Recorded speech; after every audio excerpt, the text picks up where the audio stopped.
C'est Adjomani qui a dormi là. L'hôtel indénié d'Abengourou. Ceux qui connaissent Abengourou connaissent l'hôtel là. Ça y est sur la route. J'ai dormi cette nuit là.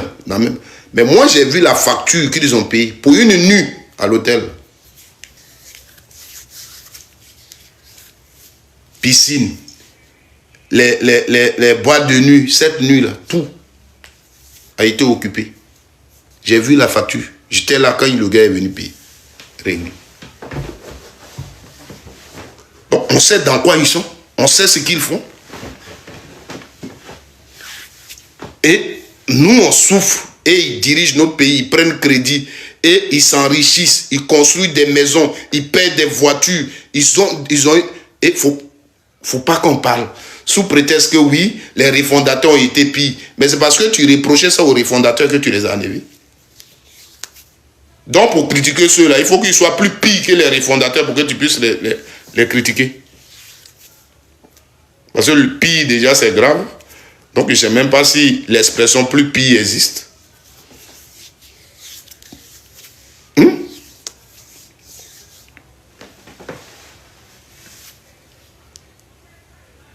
Mais des gens, on vous dit toujours, des gens nous informent sur leur gestion. Voici des rapports qui sont quittés en France pour nous parler de blanchiment d'argent. Mais tout ça, ça n'interpelle pas le militant du RDR. Oh, hier, c'est ça là, ils prenaient. Ces gens de façon parler comme ça là, c'est ce qu'ils prenaient pour combattre les refondateurs. Mais il est devenu un autre Ivoirien. Aujourd'hui, il donne le cutus aux gens de prendre l'argent du contribuable, faire ce qu'il veut. Il ne faut pas qu'on les critique. Il ne faut pas qu'on les critique. Parce qu'en réalité, ce n'est pas la gestion du pays là qui l'intéresse. En réalité, ce n'est pas la Côte d'Ivoire, le bien-être de l'Ivoirien qui intéresse le militant du RDR. Le militant du RDR, ce qui l'intéresse, c'est lui. Lui. Même il mange à la maison, il ne mange pas à la maison. Mais s'il se réveille matin, on dit Ouattara au pouvoir, lui, il se dit qu'il est en sécurité. Parce qu'on a mis dans sa tête là que Babo Laurent ne l'aime pas.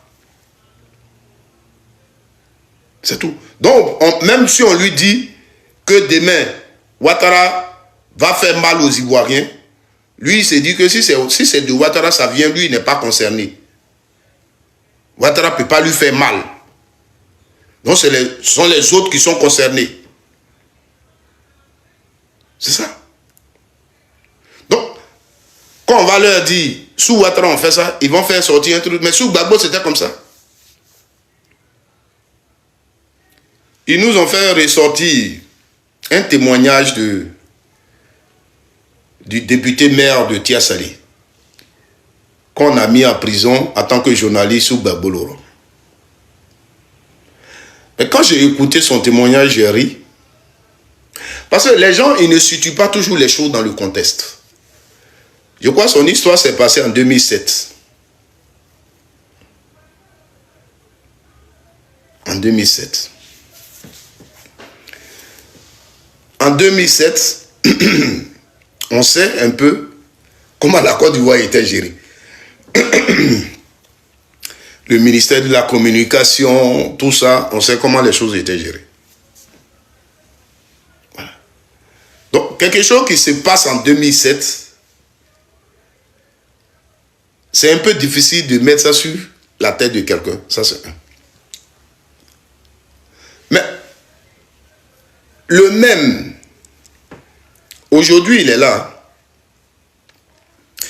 Et nous raconte la même histoire où il a fait un rapport sur le détournement de deniers publics, l'argent de l'État. Et avec les preuves, lui-même, son rapport là est là. Vous l'avez écouté. Il a été cuisiné de questions. Lui qui dénonce que les gens bouffent l'argent des citoyens. Il dit, je crois, pendant 8 heures de temps. Lui qui a fait un rapport pour dire les gens là, ils bouffent l'argent. C'est lui qu'on a convoqué sous Ouattara là, pour lui poser des questions. Et ce qu'il a sauvé, c'est parce qu'il avait les preuves. Mais dans l'élément qu'il cite là, les faussaires à 11 h, merci. Les faussaires qu'il a dénoncés, leur procès est où? On est tous des Ivoiriens. Hein? On veut la bonne gouvernance. Les gens qu'il a dénoncés, si lui, il avait menti sur ses autorités, là, on devait l'arrêter.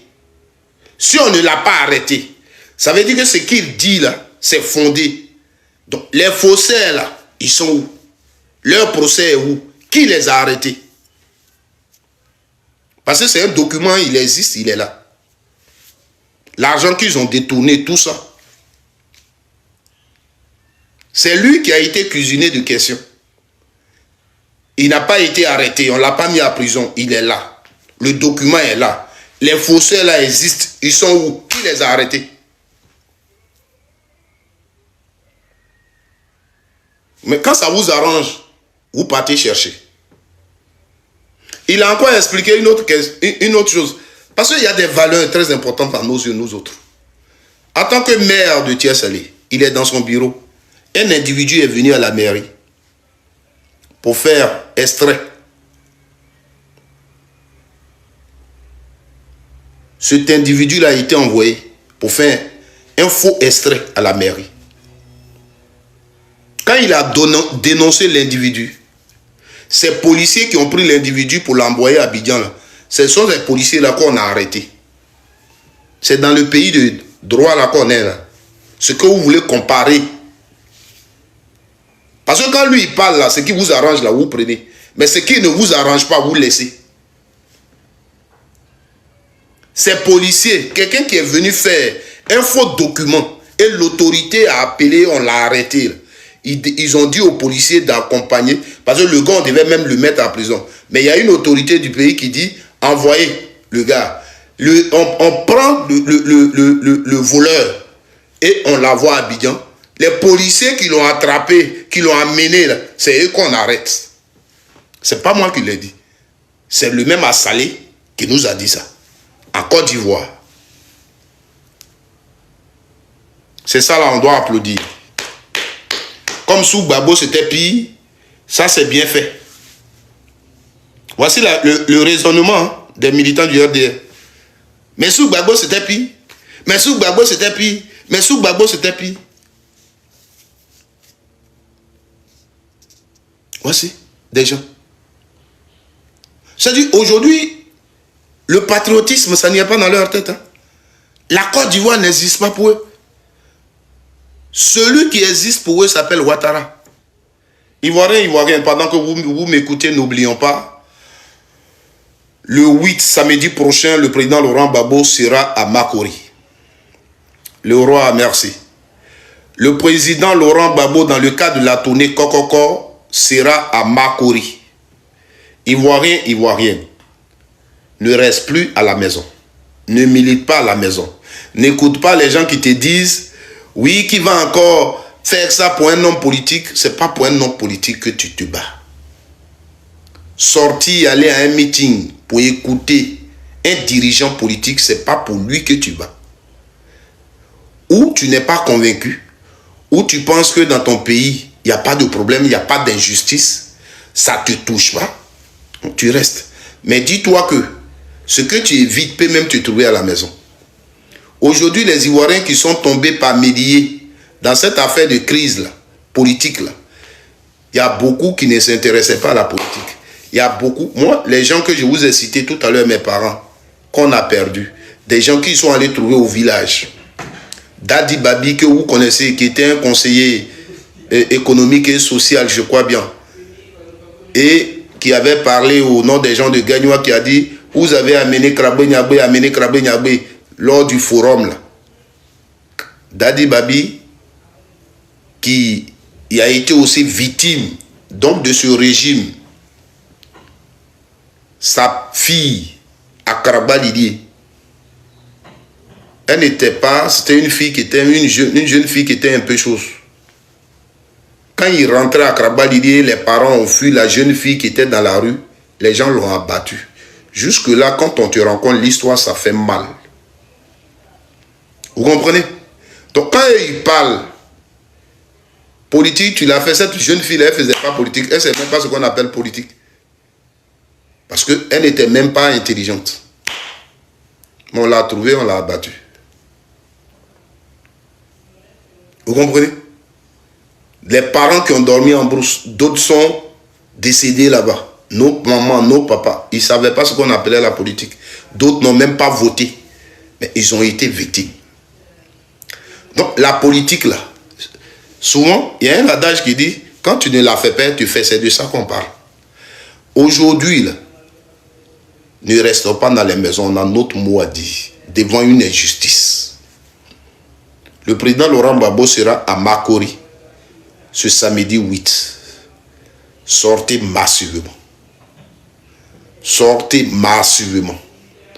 Ce monsieur-là ne lutte pas pour lui, il lutte pour nous. Gbagbo Laurent, le combat qu'il mène là, Gbagbo Laurent, le combat qu'il mène là, c'est pas pour lui, c'est pour toi et moi. Tu ne vas pas pour l'instant comprendre. Mais tu comprendras plus tard. Et ce plus tard là, ça sera trop tard parce qu'il ne sera plus là. Je te le dis. Voilà. Donc, sortons massivement le 8 février prochain à Makori pour aller écouter le président Laurent Gbagbo. Ça va leur faire mal, mais c'est la vérité. Merci. On poursuit donc la vidéo. Alors, frères et sœurs, c'est de ça qu'il s'agit. Les gens qui sont au pouvoir, ils nous blaguent. Quand vous écoutez Adjoumani, j'oublie, mais ce monsieur, il fallait lui dire quand même mes sincères condoléances parce qu'il a perdu sa génitrice. Et j'ouvre une parenthèse. Je suis ami sur Facebook avec une sœur qui s'appelle Force Tranquille, dont je suis beaucoup les publications. C'est sur sa page que j'ai appris que Adjoumani a perdu sa maman. Je vais vous raconter une petite histoire. Et ceux qui sont là, qui vont m'écouter, si vous voulez vous enregistrer cette partie. Je ne suis pas un prophète. Je ne suis rien au niveau de la religion. Alors, quand j'ai vu l'information, moi, là où on parle toujours de la paix de l'amant, j'avais vu une photo où il était avec sa maman comme ça m'a vraiment touché. Je vois un peu les grands hommes dans leur dimension, l'amour qu'ils donnent à leur maman, tout ce qu'ils ont pu faire pour rendre leur maman heureuse. Je me dis que, bon, je n'ai pas pu faire ça aussi pour ma mère. Souvent, là où on parle de la mort de maman de quelqu'un, tout de suite, moi, je suis un peu touché parce que moi, je suis arrivé en Europe en 2018. Je ne travaillais même pas encore. Et ma mère, elle est décédée. Jusqu'au jour d'aujourd'hui, je ne suis même pas encore allé sur la tombe de ma maman. Des amis que j'ai connus ici, à Paris, et tout ça m'ont aidé à trouver quelque chose pour envoyer, pour qu'on l'enterre dignement. Mais je ne suis pas encore allé. Donc, j'ai toujours touché quand on dit que quelqu'un a perdu sa maman. Parce que moi, c'est comme ça. Alors, ce jour-là, je suis allé dormir et j'ai fait un songe. Je voudrais vraiment qu'on ne le mette pas dans le cadre politique. Dans le songe, c'est comme si j'étais aux funérailles de cette maman-là aussi. Et le président Alassane est venu là. Il était là, il était en boubou blanc comme ça, assis sur une bâche là. Ils ont bien décoré comme le président quand il s'assoit là. Et nous, on était loin là-bas sous la bâche. Et là où le président Ouattara est assis, c'est en face de lui que se trouvait la bâche mortière. Alors, en songe, il y a une femme. Elle n'avait pas de chaussures. Cette femme-là n'avait pas de chaussures. Et elle a mis un truc, façon les femmes musulmanes mettent les trucs blancs et puis couvrent un peu la tête. Là, comme ça qu'elle avait. Mais elle avait porté un pagne normal. Hein. Et puis elle a mis le truc. Mais elle n'avait pas de chaussures. Et c'est comme si, dans le songe, cette femme-là, moi, selon ce que je voyais, moi je la voyais, mais personne d'autre ne la voyait. Seul le président Alassane Ouattara la voyait. Elle parlait une langue. Mais moi, quand je fixe, en rêve, quand je fixe ses lèvres qu'elle parle, c'est comme si, par ses lèvres, j'ai la traduction de ce qu'elle dit au président Alassane. Donc la traduction que je recevais, c'était: toi, tu viens au funérail des mamans des gens et toi, tu m'as rejeté, moi, ta mère, et tu viens au funérail des mamans des gens. On peut peut-être, vous pouvez mettre ça dans le cadre que vous voulez l'émotion, mais je vous dis, c'est un songe que j'ai fait. Au funérail de la maman d'Adjomani. C'était comme si on était chez Adjomani au funérail de sa maman. Donc cette dame-là, elle s'est mise du côté où il y a la bâche mortuaire et elle regardait le président. Et elle lui parlait comme ça. Donc moi, sous la bâche, je voyais ça. Donc elle a mis un truc comme ça sur elle, sans chaussures, et elle lui parlait le message. Et lui, il la fixait. Et je sentais qu'il écoutait attentivement. Mais c'est comme si, selon ce que je recevais, c'est comme si ce n'était pas la première fois qu'il la voyait. Il avait l'habitude de la voir et il écoutait. Donc elle n'était pas, cette dame-là n'était pas contente. C'est un message qui peut, je ne ferai pas de vidéo spéciale pour ça, parce que les messages de songe, tu ne sais pas comment les prouver. Donc demain, on va te convaincre, tu vas prouver ça comment. Voilà. Mais c'est un songe. Pendant que je parle du décès de la maman d'Adjomani, je parle de ce songe-là. C'était vraiment, il y avait beaucoup d'hommes, c'était des bâches. Et le président était venu là, il était venu aussi au funérailles. Sous cette bâche-là, bien assis, chose. Et cette dame-là était derrière, devant lui, qui se plaignait en fait, qui se plaignait du fait que c'est comme une maman rejetée, une maman qui n'a pas été reconnue. Et lui, il vient au funérail des mamans des gens. C'était comme ça. Chacun peut dire ce qu'il a envie de dire. C'est un rêve. J'ai eu la force de le dire.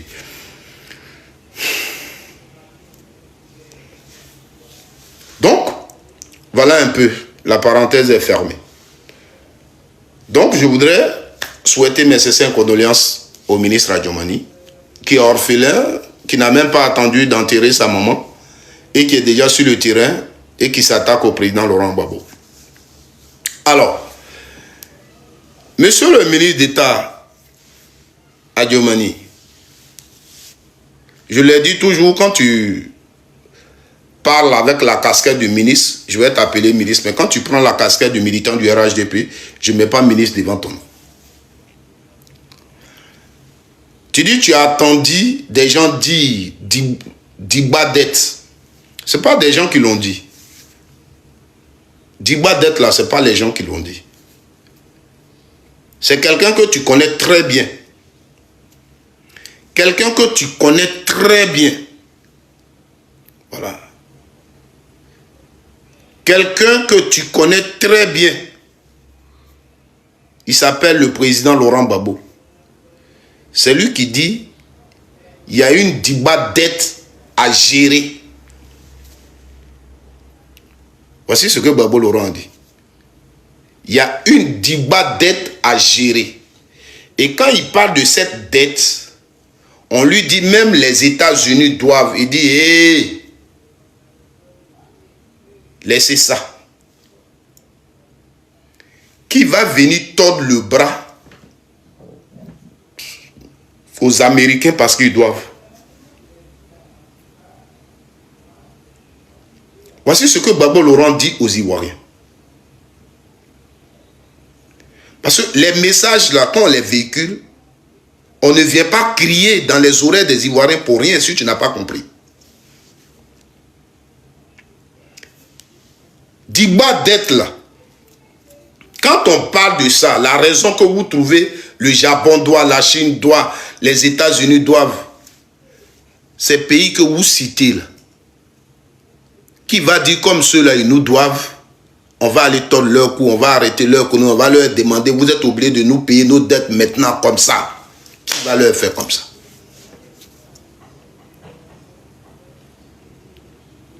C'est ce que Gbagbo Laurent a dit. Donc si tu viens, que tu viens en parler, nous en attendant que tu dises, vous n'avez pas pris de dette. Donc il ment.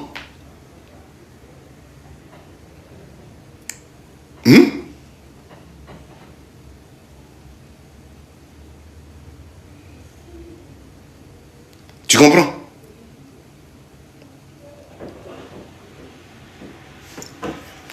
Quand tu viens là, tu dis, nous on n'a pas pris de dette. Mais tu reconnais que vous avez pris la dette. Seulement tu dis que une Diba dette, un Douba développement. Mais là où tu me fais rire, que je devais oublier, quand Gbagbo parle de Diba dette, tu trouves que c'est un Français qu'un responsable ne peut pas parler. Et que Ouattara n'aurait pas parlé sur français dans une affaire sérieuse. Les Ivoiriens qui me regardent là, donnez les mots de Ouattara, les mots nichus que Ouattara a prononcés lors de ces meetings en Côte d'Ivoire ici qu'on connaît. Les mots nichus que vous avez vu Ouattara prononcer lors de ces meetings, mais écrivez ça, on va les lire. Ça c'est un. Mais toi qui es élève de Ouattara, quand on apprécie quelqu'un, on fait comme lui. Quand on apprécie Ouattara, on apprécie quelqu'un, on fait comme lui.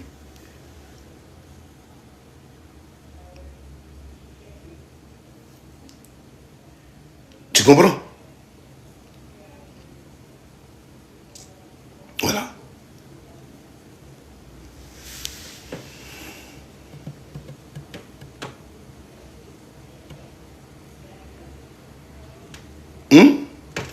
Quand on apprécie un homme, on fait comme lui. Donc si Ouattara, ton leader, ton mentor, ton exemple, le niveau que tu as là, tu es un grand. Si tu sais que Diba, c'est ne pas être responsable, mais tu as la même place, et puis toi tu dis Dumba. Donc toi aussi tu n'es pas responsable. À la même place là, où tu es en train de dire, on n'aurait pas parlé français comme ça dans une affaire sérieuse. Toi tu dis Dumba. Tu vois? Dumba développement. Mais effectivement, la dette, c'était pourquoi? La Diba dette à gérer, c'était pourquoi? Et c'est ce que j'ai expliqué là. Moi, je ne suis pas Zassob d'Abrou Patrick. Voilà. Les assauts d'Abrou Patrick, c'est eux qui ne savent pas ce qu'ils veulent. C'est les assauts d'Abrou Patrick qui sont des vieux et qui pensent qu'on les manipule. Donc, ils rentrent ici. Gbagbo a géré la Côte d'Ivoire pendant 11 ans. Il a fait quoi? Qu'est-ce qu'il avait fait et que tu avais vu? Et tu montais sur des meetings en 2010 pour demander aux Ivoiriens de le voter. Qu'est-ce que tu avais convaincu en tant qu'individu? Et tu demandais aux Ivoiriens de le voter en 2010. C'est toi qui... Moi, je n'étais pas au premier plan de la campagne de Gbagbo Laurent. Il n'y a aucun Ivoirien qui m'a vu. J'étais dans la foule. J'étais aussi Ivoirien, j'étais là. Mais c'est vous qui montiez sur les podiums pour parler aux Ivoiriens de voter Gbagbo Laurent. C'est aujourd'hui, tu sais que pendant 11 ans, il n'avait rien fait et tu demandais aux Ivoiriens de le voter. Je vous ai toujours dit, en Afrique, avant, les générations de Gbagbo Laurent, de Ouattara et de Ki ont eu le temps de faire l'école gratuite parce que les Blancs, c'était aussi leur politique. Mais nous, cette génération-là, nos parents ont payé pour qu'on aille à l'école. Même dans ton village, tu fréquentes là. Moi, dans mon village, l'école primaire publique, on payait 1000 francs quand tu es l'enfant du village. Celui qui n'est pas du village qui est venu, je crois, il payait 2000, après c'est devenu 5000. Pour nous, est monté à 2000 et ceux les étrangers étaient montés à 5000. Ça, c'était ça l'inscription au village. Donc, nous, notre génération, là, l'école n'a jamais été gratuite pour nous. Donc quand ton papa, les 1000 francs même, les 1000 francs là, il y a des papas au village qui ne pouvaient pas trouver. On te met au dehors pour ça. Donc je peux comprendre qu'on n'est pas allé à l'école. Parce que papa n'avait pas l'argent, maman n'avait pas l'argent. Comme moi par exemple. J'ai un niveau CP1. Mais maman a pris son temps pour m'éduquer. Papa m'a donné l'éducation. Donc je ne suis pas bête, je suis sage. Voilà. On est dans un pays. J'ai pris mon temps pour dire celui-là, votez-le.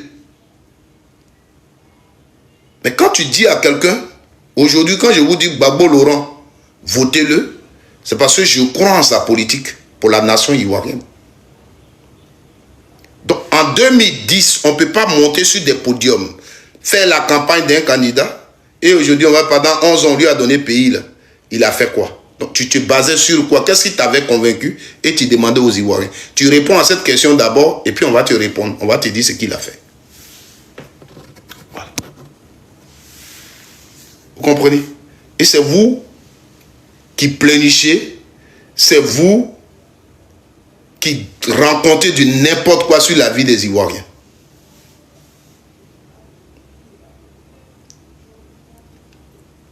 Parce que ça ne vous dit rien absolument. C'est vos ventes, vos vies qui vous intéressent. À chaque fois que je suis en live, que tu passes là, c'est la même question que tu poses.